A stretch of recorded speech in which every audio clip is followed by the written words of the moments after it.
You're listening to Parasearch UK Radio. News, views and reviews from the world of the paranormal from across the UK and beyond.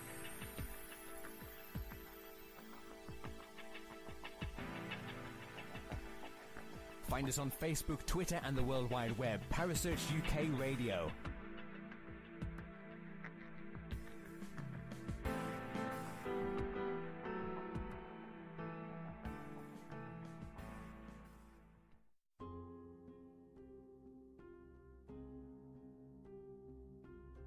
The views and opinions expressed by presenters and guests are their own and do not necessarily reflect the official policy or position of Parasearch UK Radio or its affiliates and sponsors.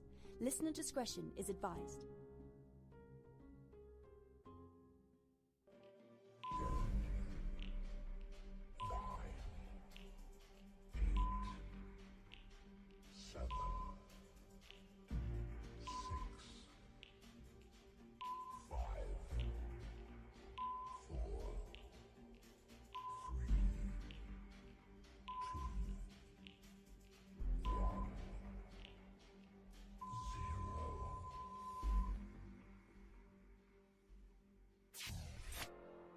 You're listening to Paranormal Concept right here on Parasearch UK Radio with your host, Paul Brook.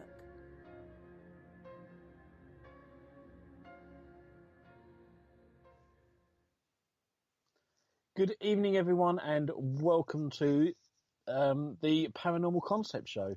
And today is Tuesday, the 11th of April, 2017, and I'm joined tonight by Kerry Greeneye. Hello, Kerry. Hello. Hello, how are you? Really well, thank you. Good, good. Have you had a good week? Very busy. You guys are keeping me very, very busy. But it's all good. Loving it. It comes with the job, doesn't it? Eh? Apparently so. Oh, it's all good fun. Absolutely. So are you ready for the show tonight? Have you done your research? I think so. I have researched this and I found it a fascinating subject. I think I've hit it from a slightly different angle to the one that you've come from, though. Yeah, I'm going to hit it from a very devil advocates sort of way, because what we're talking about tonight is called the Mandela effect, and it's quite a new theory that's come out.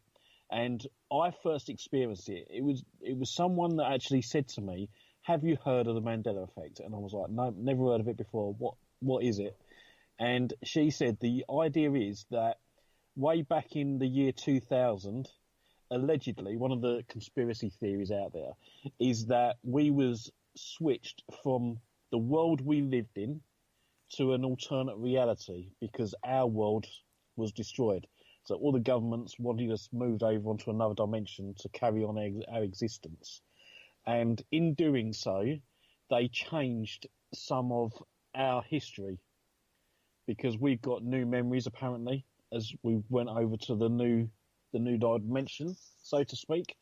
And she fired a few questions at me, and she said, "When can you remember when Nelson Mandela died?" And I was like, "Yeah, he died in the 90s, 93, I think."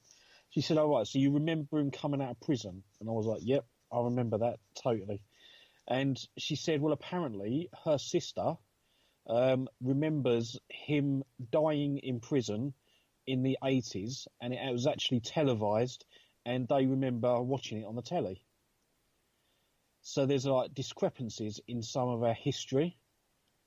So this is where it gives rise to the whole alternate reality sort of thing. And I thought, well, I'm going to look into this, and I found quite a lot of inconsistencies in what we think and what is actually true. There isn't much. I know there isn't much study that's been going on into this. I mean, as a skeptic, I can completely concur that it would be a case of false memory theory. But you know, this is how I came across this.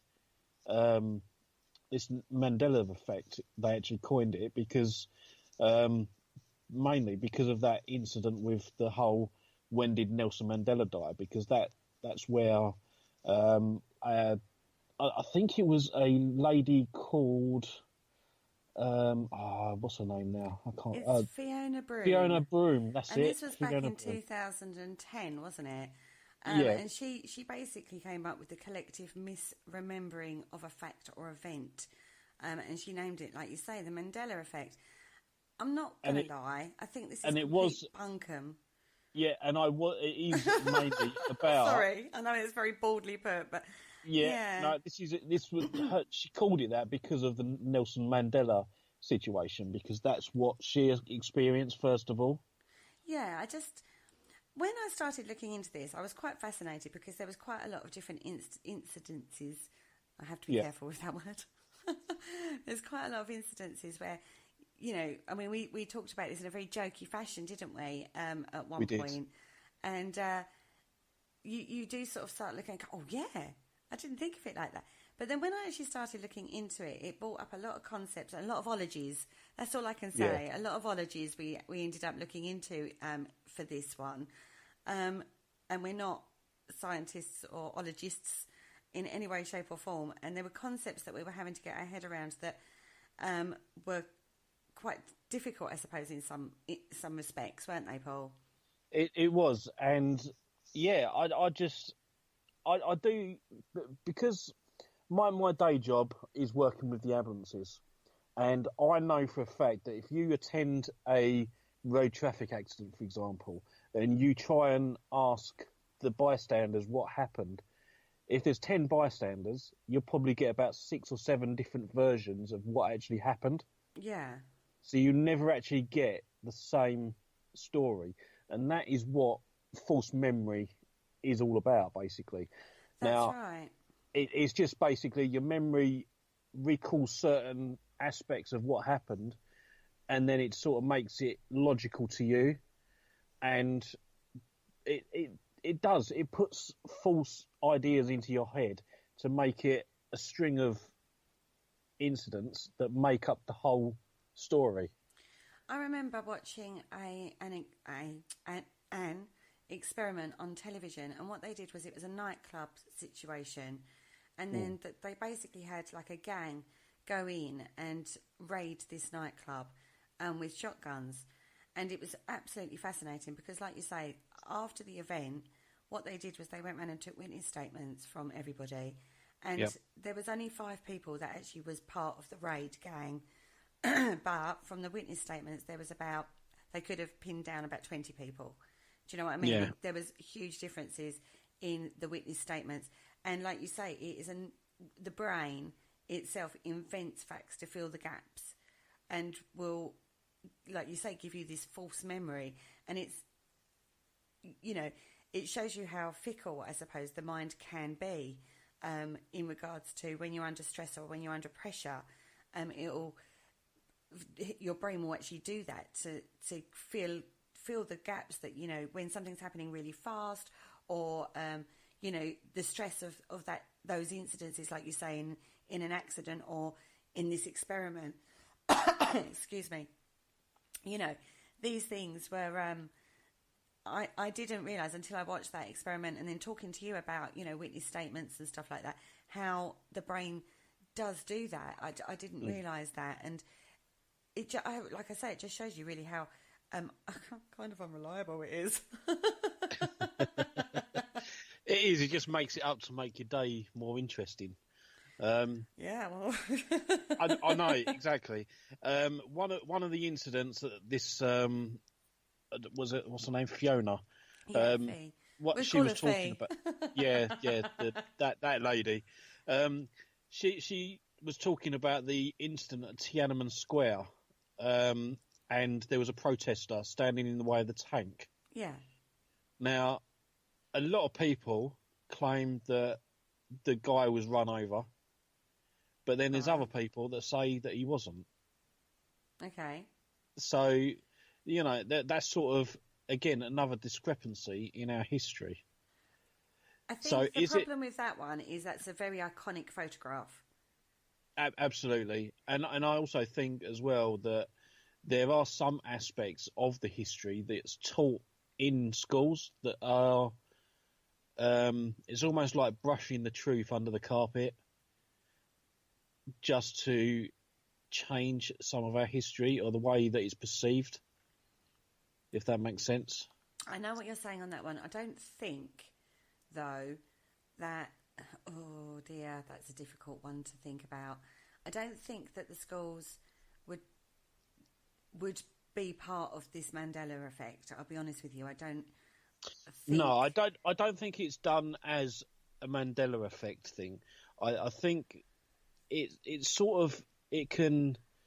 it's almost like propaganda. It can sort of brainwash you into trying to be better and improve yourself, and I think that's what some governments are trying to do. I mean, in particular, World War. I mean, when you see films on World War One and Two, particularly when the Americans joined England in one of the the biggest wars, the American school system will say that the Americans won and played a big part in winning, but they didn't join till the end. Yeah. So how can they turn around and say they won?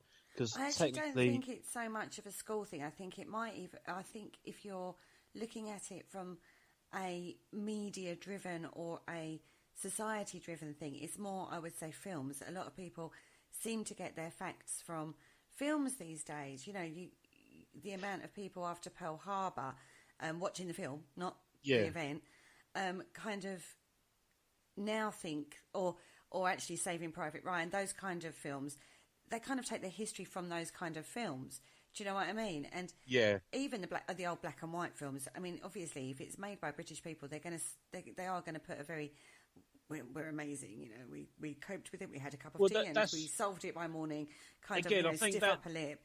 And the Americans always come and save the day. I mean, I talk about this film quite a bit. That's the same sort of thing as well, because I just think I don't think it's something malicious or anything. It's just it's almost like the Americans want to display the Americans as coming in and saving the day because they want to be better than everyone else. Well, maybe not all of them, but do you know what I mean? They want to be the best. There's a very gun ho, we can save the day, we can do it attitude from the Americans. From the British, it's a very stiff upper lip. It's very weak, brush very ourselves dignified. off. We'll get up. We will overcome, but we'll do it in a very dignified and stiff-backed way. And like I say, we'll have a cup of tea and it'll all be fine. Absolutely, we're very good at that. We are incredibly good at that, and we are awesome. Yeah. But I still don't think that relates to the Mandela effect. I think that creates a false history, but I don't think it creates a false memory, which is, I think it's two different things. It's almost like a perception of history. But these things that we're talking about, it's like, I mean, I asked you a question the other day, and I did this to quite a few people. Yeah. Regarding the Kennedy assassination. Now, how many people were in the car? The Kennedy assassination car. How many people were in it? Because I've looked into this and done a show on it before. So you know this, don't you? There were 6 people. There were 6 people. But there's a lot of people out there that think there were only 4 people in the car. Yep. A lot of people. Now, if you watch the footage of the newsreel, it clearly shows 6 people in the car.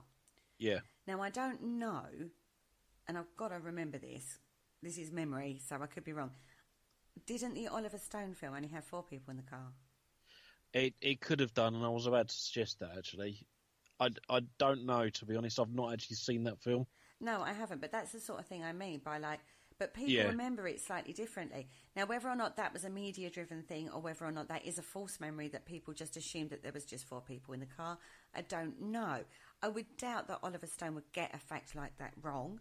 I'll be honest with you, because he was very, very good with it's one of my favourite ever films. Just putting that out there. Love that film. But it's those sort of things that could possibly create this false memory. So people think that it's a fact. Yeah, it's like, I mean, we was talking the other night about the Titanic. Yeah, and I was talking about the film in relation to true facts. Yes. And there were certain things that wasn't on the movie. Yes. That really happened. Yeah. And I think if someone looked at that movie and then listened to me talk about the facts and figures and everything else that was going on, they might think, well, you've got a different memory of it than what I have, because I've only seen the film. I've not studied it. So I think, the media and stuff do have a lot to play in this whole false memory scenario.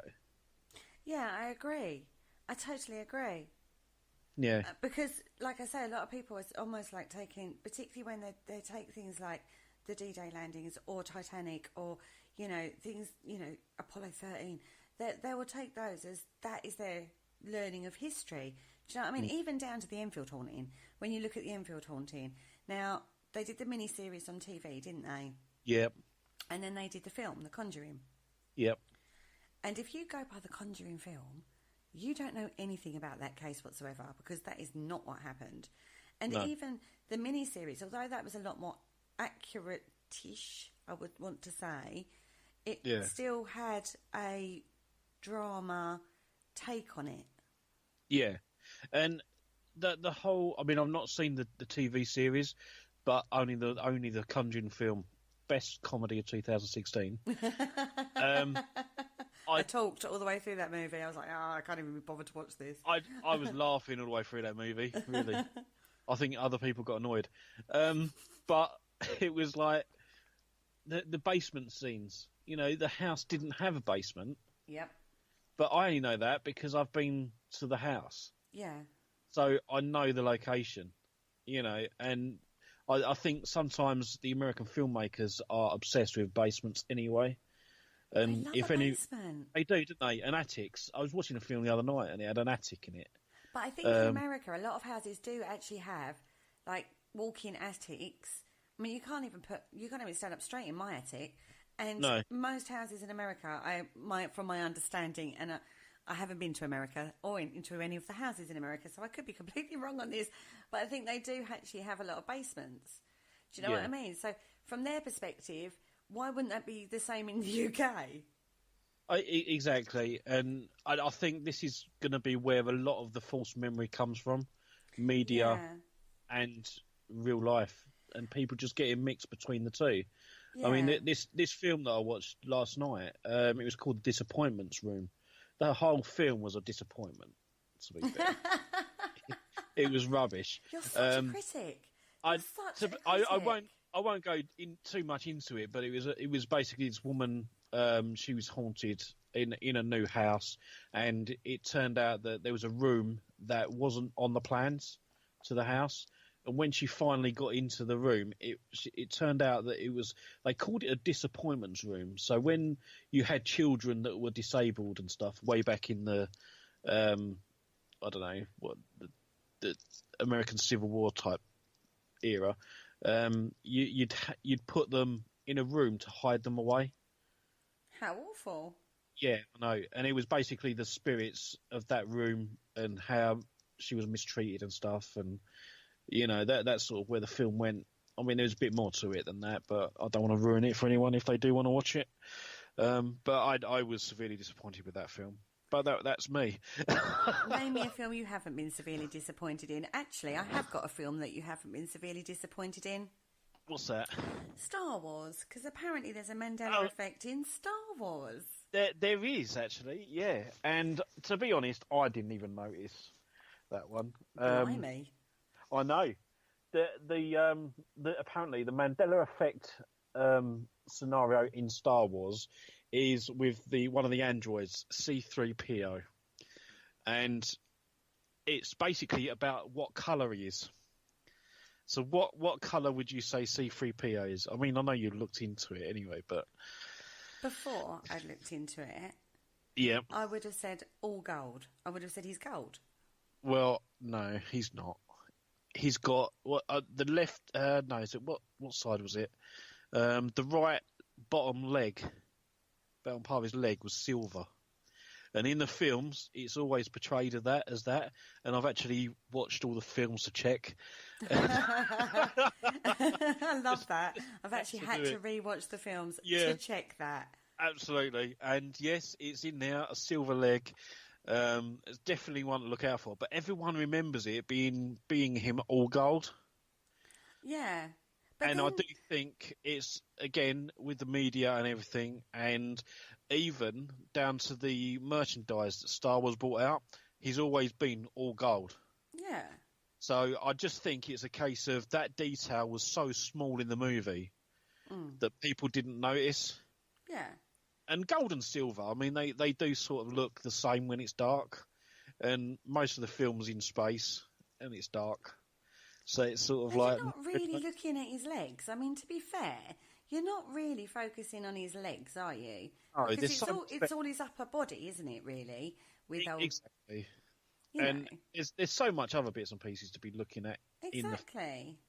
And there's another point in that film as well. Now, this is a point that I wanted to talk about with you regarding this. Because when there's that big fight scene, now I'm not a Star Wars expert, so please forgive me, all you Star Wars fans out there, between the guy who can't breathe properly, Darth Vader. that's the one, and the young whippersnapper geezer. Luke Skywalker. That's him. When they have that big fight at the end, and there's the father, I'm your father. Yep. Everyone thinks it says, Luke, I'm your father. Yep. And he doesn't. He doesn't say that. No, you're right. He doesn't say that. He says, no, I'm your father. That is correct. And that's been put down to a Mandela effect. Yep, I watched it the other night, so yes, that's correct. See, now that... I don't actually know where that one come from. What, Luke, I'm your father? Yeah, I don't know. Because it makes more sense. That's the other thing I thought about with these, is that sometimes your brain will make something to make more sense of something. You will automatically make more sense of something if it doesn't kind of fit right. Does that make sense? So, like, if you say something grammatically incorrect, or someone says something, in your brain you sort of almost like rejig it to make it make sense. Yeah. And I think that's what's happened with this, because there's one in Snow White as well, isn't there? Mirror, mirror on the wall. Yes, there is, yeah. She doesn't say mirror, mirror. She says magic mirror on the wall. And again, she does. But mirror, mirror fits better. It rhymes better. Yeah, I don't know where that one sort of changed. No, but see, these have been put down to this alleged Mandela effect. But I just think it's just how the brain is working. Yeah, I do. I think it is a case of false memory. And as I said about the incident with the car earlier on in the show, it was like, the brain, it's almost like it takes pictures every so often, and then it just, in between, it fills in the gaps to make it logical. And I think that's where that idea comes from. Especially in films. I mean, you've got loads of them. The one in Forrest Gump, for example, life is like a box of chocolates. You never know what you're going to get. But the line was actually, life was like a box of chocolates. But that is just like one word. How can you say that's a Mandela effect? If that is a collective misremembering, I would say it's because of how society is set up. Life is like a box of chocolates. You never know what you're going to get. Makes more sense than life was like a box of chocolates. To be honest, I've never really understood that line anyway. Life is like a box of chocolates, right? You go to the shops and you buy a box of roses, celebrations, or whatever, and you get that little card that tells you what all the chocolates context. Now so you do. Now the cards are stacked. But back in, what was that, 1960s, wasn't it? It was supposed to have been sitting when he was sitting on that bench. I don't know. Have roses been going that long, and have they always done that little card? No, but I think back in the day of when that particular scene was set, it probably wasn't a little card with, writing on it of what it was. Probably like a potluck, I'm assuming. I don't know my chocolate history. And then, one thing to be fair, what chocolates is he talking about? I mean, if you buy a box of Maltesers, they're all going to be exactly. So it's just a rubbish line. To be fair, I just don't. Here we go. Film critics come out again. That line makes no sense. It's just rubbish. Oh my God. I love how we're back into film critiquing on one line, on one scene that was supposed to happen back in the 1970s, and everyone's going, this one word change is down to the Mandela effect, which is to do with collective misremembering in the collective consciousness, or unconsciousness, or one of them. And it was a pointless line. And it was actually, really? Are you really using that as an example for this phenomena that you're saying is, the Mandela one? I kind of understand that, because I tell you where I am with the actual incident that started this, the Nelson Mandela situation, is everybody, and I don't mean this cruelly, expected Nelson Mandela to pass in prison. Yeah. Not everybody. It kind of never ever thought we'd see the day when Nelson Mandela was released. It just was one of those things, wasn't it? Yeah. I think that's probably what caused that false memory, I suppose you want, if... Yeah, I mean, I was... Because the expectation was there. Yeah, again, it could have been. Or, see, I was too young to experience it when it came out. But I actually do remember on the news that he was released from prison. Yeah, I remember watching it. Because I was a kid, I wasn't really interested. So it was like, oh yeah, Nelson Mandela's out. Okay, what to do? I'm going to go down the park and play with mates. But that was the extent of it. So was there a big thing happening when he came out of prison? Did he have an escort? Oh God, yeah. So it was a big deal. So maybe it was a huge celebration going on. Okay, Absolutely. so maybe that's it was a huge historical event when he got released from prison. Because, like I say, most people, and again, keep it in context of the era that happened in. It was 1983, wasn't it? He was released. Am I right on that? Yeah, I think so. It was about that. Yeah, I'm sure it was 1983. Yeah, when he was released at that time, it was a huge deal because of what he had been fighting against and what he'd been put in prison for. And I'm not condoning some of the things that happened, but all I'm saying is the expectation was out there that he would never ever be released. In a very similar way to the Berlin Wall, we never expected that to come down. Do you know what I mean? So when he was released, it was a massive deal. I mean, there were songs about freeing Nelson Mandela and everything. Do you know what I mean? It was a big movement. So I think maybe that's where this misconception comes from then, because if they thought maybe he had died, or misheard the news report and thought he died, and then see that, they could then think that it could have been his funeral. Yeah, so maybe there's that jump. So like that happened in the 1980s, and then when he finally passed, they sort of like missed the bit out where he was in retirement in his villa. Do you know what? I say villa. I don't know. I think it was a safe house kind of situation, wasn't it, for a while? I would have thought so. I think it was. They kind of like, because he went really quiet. Once he got released, big celebrations, the whole country, woohoo! And then he went very quiet, and he sort of stepped out of the political field as we know it. Do you know what I mean? Because he was an old man. So, it must have broken his spirit a little bit, I would have thought, the prison years. And he kind of went quiet, from my understanding. And this is just a very naive, not really... I was probably out partying when all this happened, so I didn't follow the news particularly much then. But because you're a lot older than me, so... I'm not a lot older than you. Cheeky. That's very cheeky. Gosh, I'll start calling you Mark Manley soon. I think I'm a few years older than you. I wouldn't be as cruel as he is to you. I know you do your research, it's fine. Thank you. But he kind of stepped out of the public forum, I suppose, in general, if you're just going about in the UK, bearing in mind this is all happening in South Africa. Do you know what I mean? So he wasn't in the forefront.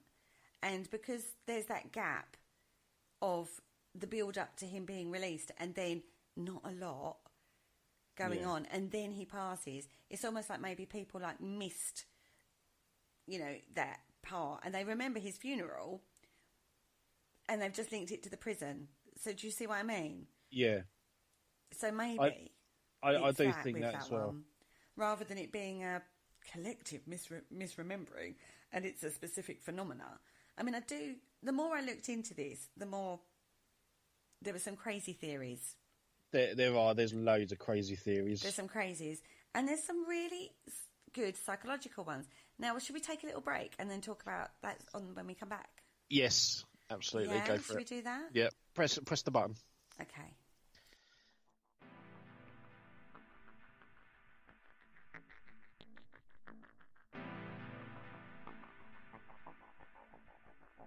You're listening to Parasearch UK Radio. News, views and reviews from the world of the paranormal from across the UK and beyond.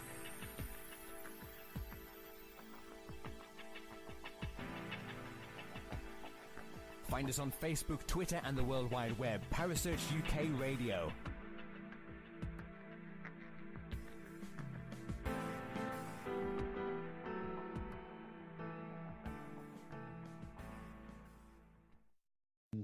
Sort it. And welcome back. We are joined with Kerry Greenaway, and we're discussing what is known as the Mandela effect. Now, the Mandela effect is basically small inconsistencies in our history and films, media, and such like. And Kerry, you was talking about the false memory of Nelson Mandela. Yeah. Like, yeah, it was.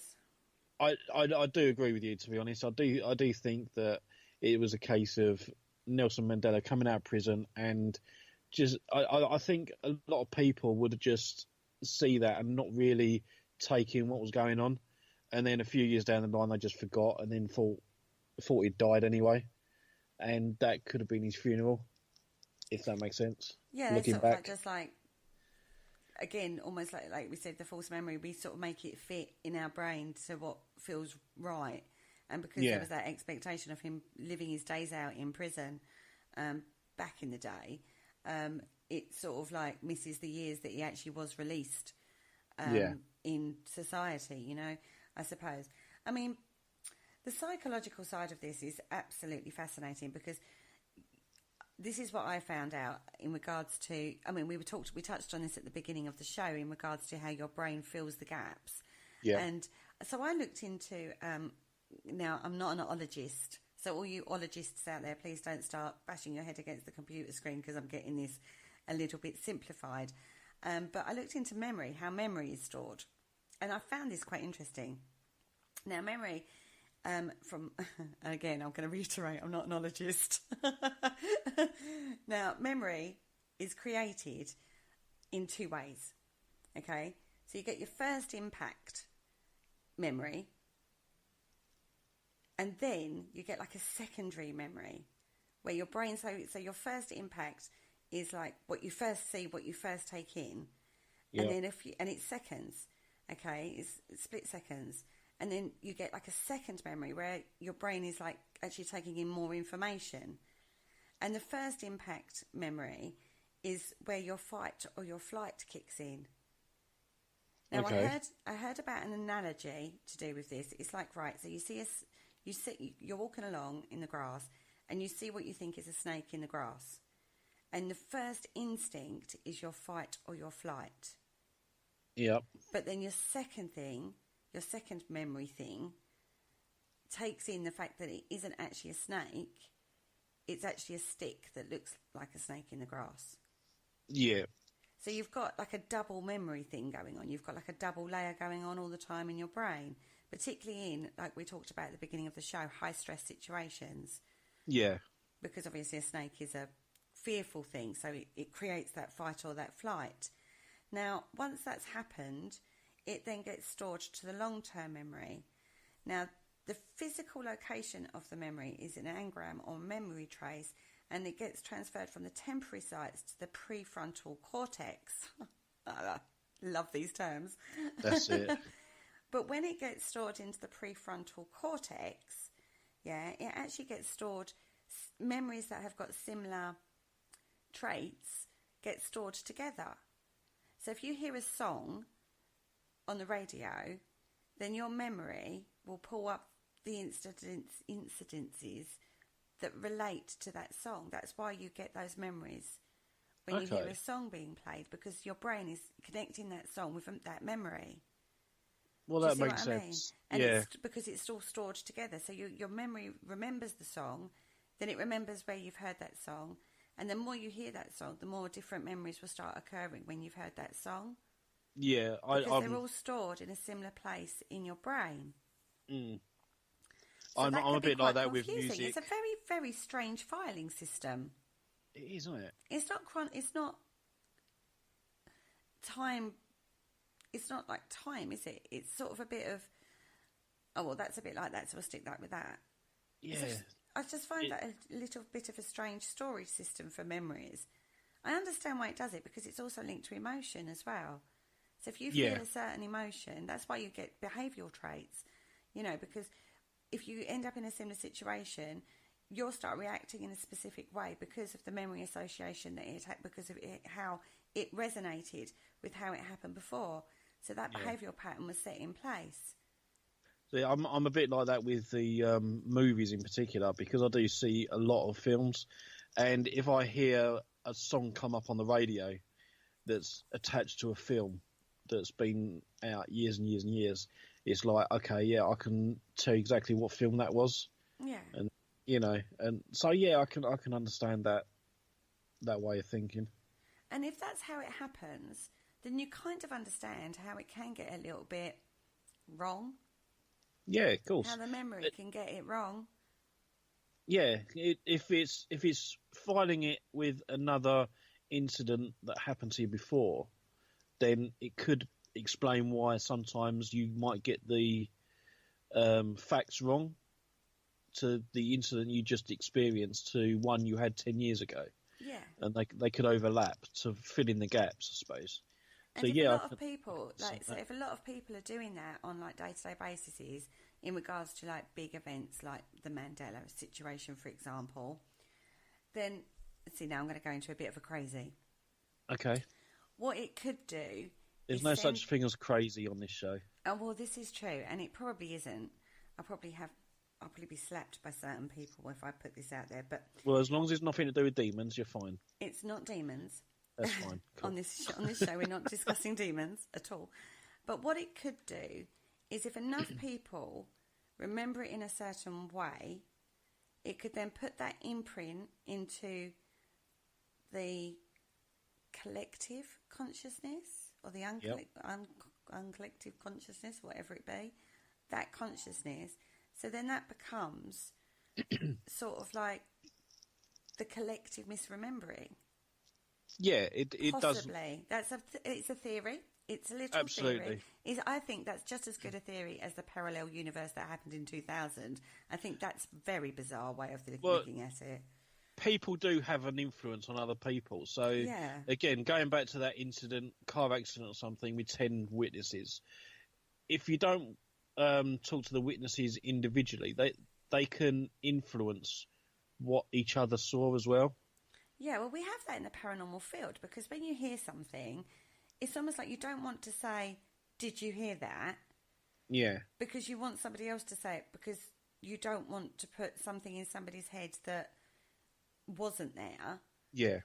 That's a difficult one, isn't it? Because it is a difficult one, that one. It is, and I mean, that sort of situation happened to me when I first started doing the paranormal work. I witnessed all I can describe as like a white shadow moving behind someone, and as it came round the side of them, it fell to the floor and set them alight in blue flame. And I know I've told the story loads of times, but I actually turned around to the group I was with and I said, I can see something, but I don't know what it is. And that's all the information that I put out into the room. And another guy come forward and he said, yeah, I can see something as well, and it's blue fire. So what I was seeing, it basically confirmed it for me that I was seeing exactly the same as what he was. Yeah.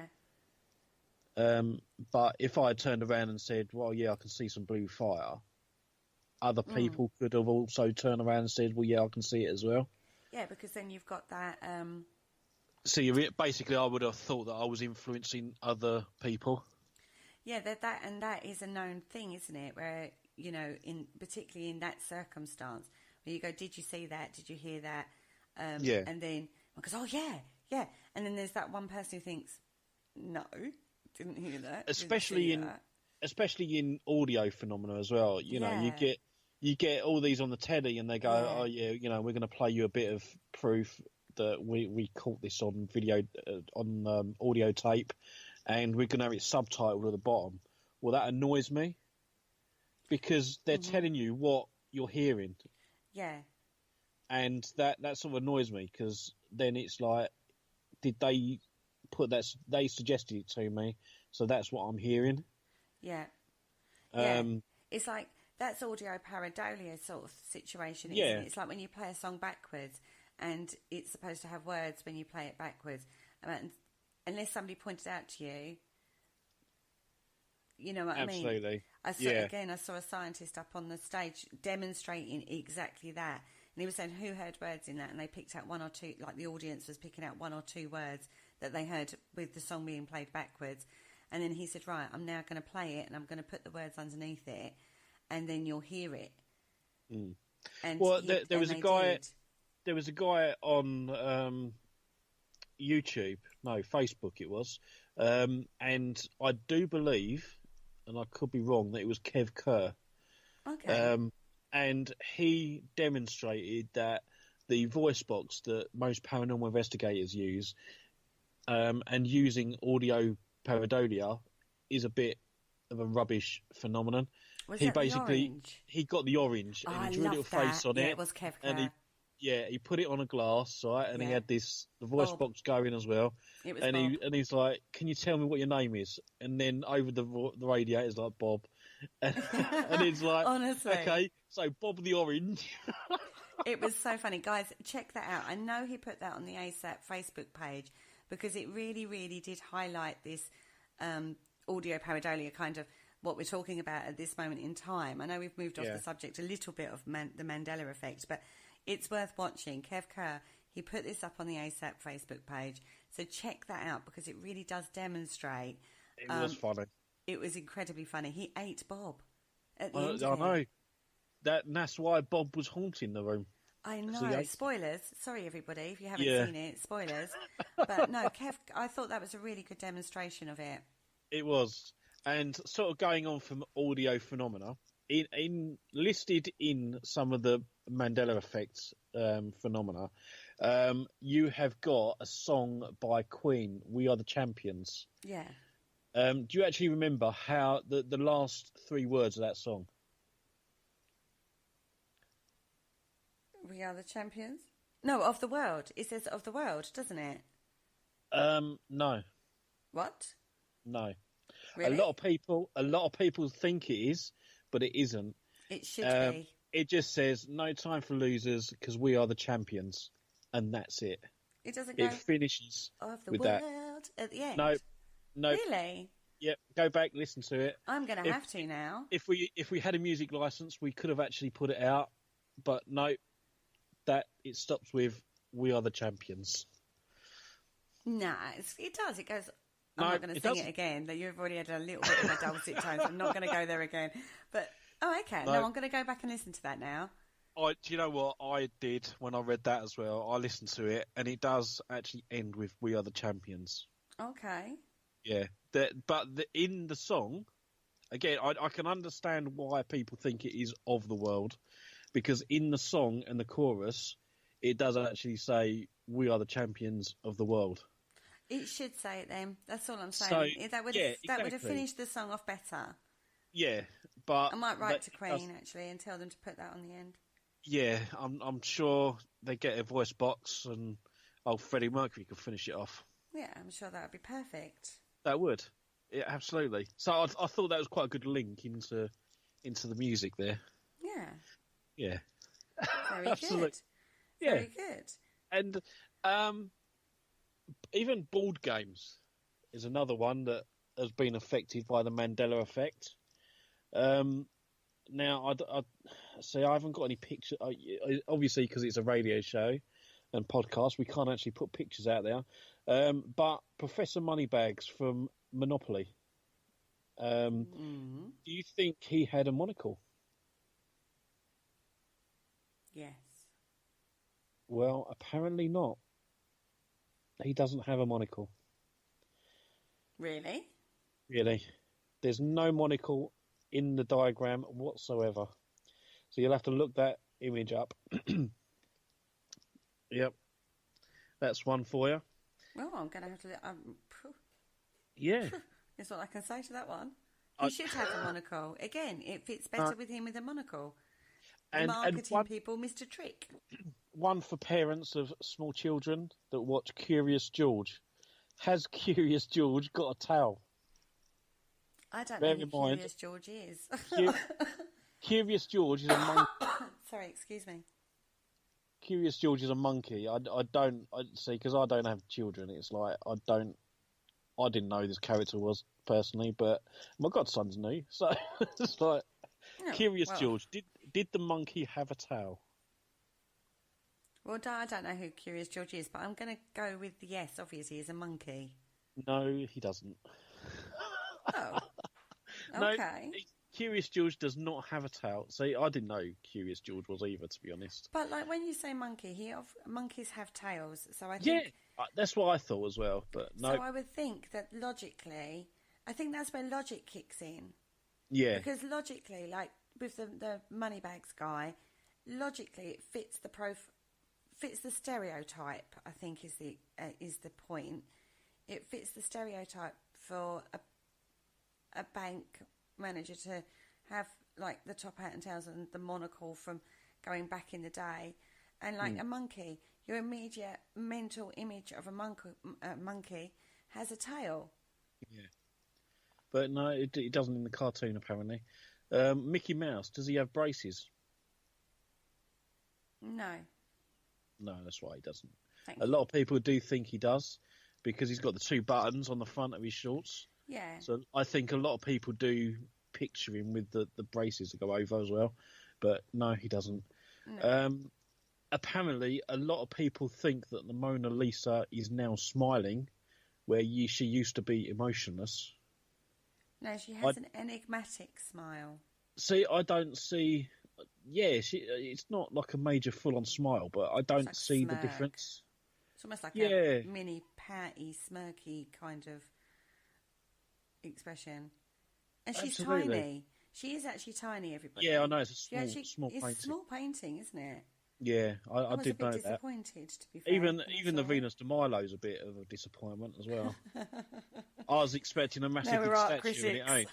Yeah. It's always bigger on the telly. I think it's because they do close-up shots, so it really doesn't look... you get that false image of it being a huge painting, and then when you see it, you go, "Oh, is that it?" Exactly. Kit Kats, do they have a dash in the middle? Kit dash cat, or is it just Kit Kat? Kit Kat without dash. Yeah, a lot of people believe that there is a dash. Personally, I don't care. I was going to say, really? Some of these are really petty, and it's like that Kit Kat with the dash or without the dash. And Does is it that matter? really a true example of a collective misremembering of a fact or an event? I mean, the things they're pulling out I think what it is just very insignificant, in my opinion. I can understand in respect of that the logo is different, so that it's the representation of the company. So I think it's more to do with the logo as opposed to the actual product. But for me, it's too small a detail to worry about. Yeah. To be honest, if we are living in an alternate reality, I want to go back because this one's pretty bad at the moment for most people. Well, yeah, but the other one might be even worse. So unless you're living in unless you get to pick and choose. Yeah, well, yeah. That's not how it works, is it? You can't just go, I'm going to whip over to the other parallel universe and see how that is, and then if I don't like that, it's even worse than this one, I'll pop back. Absolutely. But I mean, if you go online, there's loads of different logos and things like that. I mean, they're using a Coca-Cola one. Apparently the Coca-Cola logo has changed. Yeah, but advertisers within large companies do reinvent their logo. So although it's exactly the same logo, they will modernise it for the times, like Absolutely, the shape but of they the don't. Coca-Cola bottle, and you know, I mean, you're seeing more dramatic marketing effects these days. I think with the Coca-Cola one, I believe it was on the sea, at the top of the sea. They had like a little squiggle, and then they didn't, and it was like, which one's more the one you know? It's the one without. Yeah, that's the one I know. But that's apparently, not a lot of people think he's got this little squiggle, and I'm like, really? No. Why? No, it's just silly. Misspelling names as well. Oscar Mayer. I don't even know that company. No, I don't know So that company. I think it might be an American company, possibly. Probably. But that they misspell it. A lot of people misspell it. They But put that's just a name variation or a saying variation. And this is very similar to the mirror, mirror, magic mirror thing, and the no, I'm your father, Luke, I'm your father thing. It's just a variation, and it's a distortion. People will, like I said before, will naturally distort things to fit better in their brain because it sounds better or it works better. Absolutely. That's I all did. this is. I wouldn't say this is. The more I looked into this, the more I really, really did think that this isn't an actual phenomenon. This is just a combination of different things that, when you're questioned on it, like you say, the Mickey Mouse thing. Yeah. I mean, there is an episode, very, very, very early episode, isn't there, which was the Jumping Jack one or something. It's called something like that. I'm sure the chat room is going to go crazy naming it. But you know, the other thing is when you create your memory, if you're distracted whilst so something like that on the telly, so say those Mickey Mouses were being shown on the telly. Yeah. If you're being distracted, like by your kids playing up or you're doing dinner or something like that, it can distort that memory of what it was. Absolutely. And I did actually read somewhere, and I think this could be one of these future Mandela effect, or put down to the Mandela effect. The company that does the donuts, Krispy Kreme. Oh, yeah. They're going to change their name for the UK market because a lot of people mispronounce the creme. Some people call it cream. So in the UK, they're now going to be called Krispy Kreme, and they're going to spell it cream as opposed to creme. So I think that sort of thing will, in the future, if someone forgets that article that I read, in the future they go, well, look, it's changed its logo. Yeah, and I think that could be pretty much the same. I mean, the Oscar Mayer, I mean, I don't know it because it's not a UK company, but in the US, you know, maybe they've got the same sort of thing. I mean, if it's completely through the American country and in Mexico, for example, they might have changed it for the local dialect.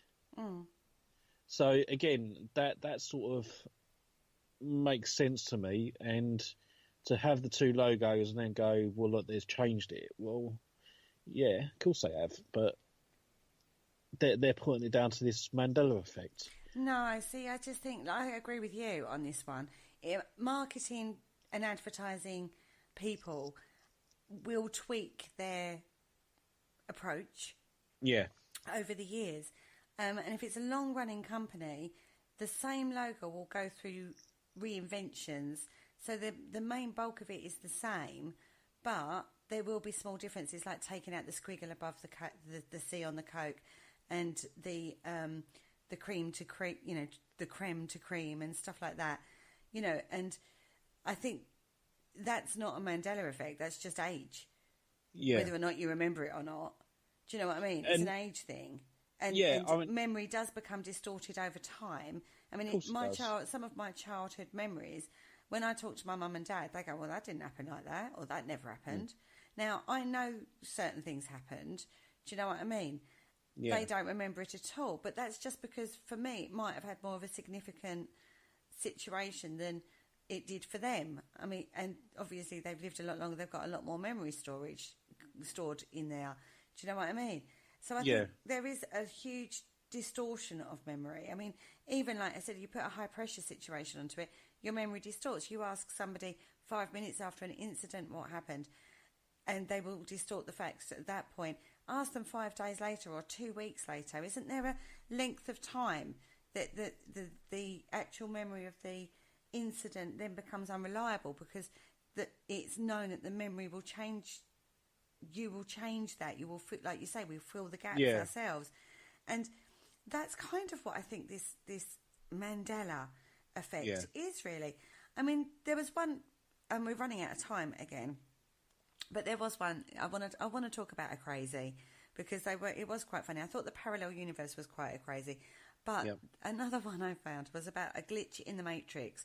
Now, if that's not straight off the TV, like the films, I don't know what is. A glitch in the Matrix. Yeah, I do. Yeah, I did read that one today actually, and I thought, really, let's go and find a different story. I know, but I kind of want to do the Keanu Reeves bend over backwards to dodge bullets moment. Yeah, that's it. And I'm going to download. What was it I said I was going to write a book on earlier? Oh, the Bible. That was it. I'm going to write a book on the Bible. I'm going to download the Bible and then I'm going to rewrite it. Well, that would be really interesting. Your take on, oh my goodness, that's a whole controversial subject you've just brought up there. Absolutely, I'm gonna rewrite it so everyone can understand it. And yeah, I think it has been done like that. It probably has. Of the Bible. I've actually got a book and I've read it loads of times and I absolutely love the version of it. It's the Bible according to Spike Milligan. Oh my goodness. That is absolutely hilarious, and if you're easily insulted, don't read it. But yes, Spike Milligan was very good at insulting people. It was really funny. I'm sure it was. It's a bit like Bill Bryson's Guide to History. Yeah, and yeah. So I don't know. So how long have we got left of the show? We've got about 3 minutes to go, but I have to say, I'm going to reiterate on this one. I think the Mandela effect is bunkum. As I said that at the beginning of the show, I think it's bunkum. I think it can be explained for several different reasons. And I don't think it's an actual real-life phenomenon. And if anybody knows anything different, then please educate me. But from all the examples we found about this alleged phenomenon, I kind of was like, well, you can explain that. You can find a logical explanation for it without going into parallel universes or matrix glitches. Yeah, I think they are quite far-fetched explanations, but I do like them. They are so amusing.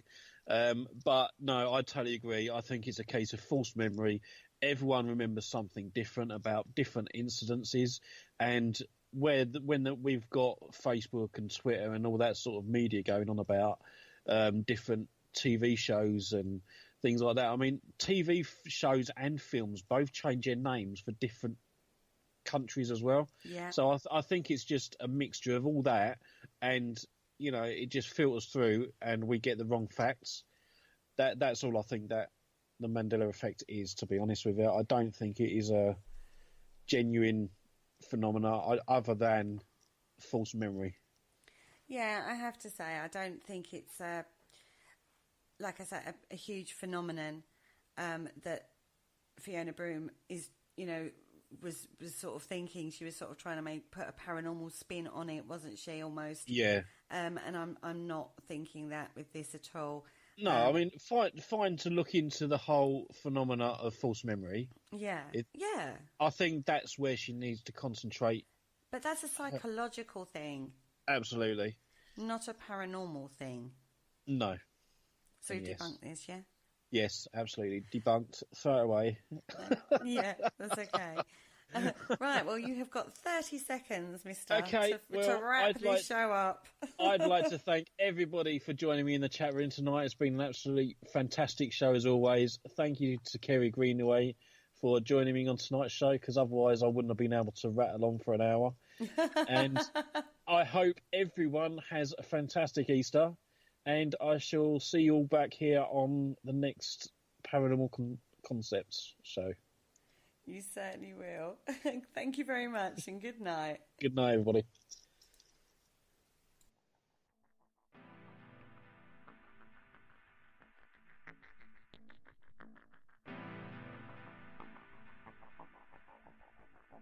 You're listening to Parasearch UK Radio. News, views and reviews from the world of the paranormal from across the UK and beyond.